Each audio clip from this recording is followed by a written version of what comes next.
ഡൽഹി ഇരട്ടക്കൊലപാതകം. മുൻ ലിവിൻ പങ്കാളിയെയും പിഞ്ചു കുഞ്ഞിനെയും കൊലപ്പെടുത്തിയ കേസിൽ ഞെട്ടിക്കുന്ന വിവരങ്ങൾ പുറത്ത്.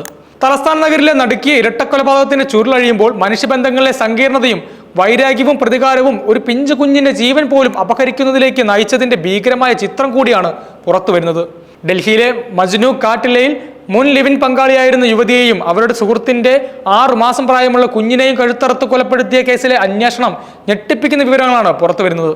ഉത്തരാഖണ്ഡ് സ്വദേശിനിയായ സോനൽ ആര്യ, അവരുടെ സുഹൃത്ത് രാഷ്മി ദേവിയുടെ 6 മാസം പ്രായമുള്ള കുഞ്ഞ് എന്നിവരാണ് ഈ ദാരുണമായ കൊലപാതകത്തിൽ ജീവൻ വെടിഞ്ഞത്. സംഭവത്തെ തുടർന്ന് ആര്യയുടെ മുൻ ലിവിൻ പങ്കാളിയായിരുന്ന നിഖിൽ കുമാർ ഉത്തരാഖണ്ഡിലെ ഹൽദ്വാനിയിൽ നിന്ന് പോലീസ് പിടിയിലാവുകയായിരുന്നു. ഈ ക്രൂരകൃത്യത്തിന് പിന്നിൽ സങ്കീർണമായ വ്യക്തിപരമായ പ്രശ്നങ്ങളും ആസൂത്രിതമായ പ്രതികാരവുമാണെന്ന് പോലീസ് പ്രാഥമിക അന്വേഷണത്തിൽ കണ്ടെത്തിയിരുന്നു. ജൂലൈ 6 രാത്രിയിലായിരുന്നു ഡൽഹിയിലെ മജ്നു കാറ്റിയിൽ നിന്ന് 2 മൃതദേഹങ്ങൾ കണ്ടെത്തിയത്.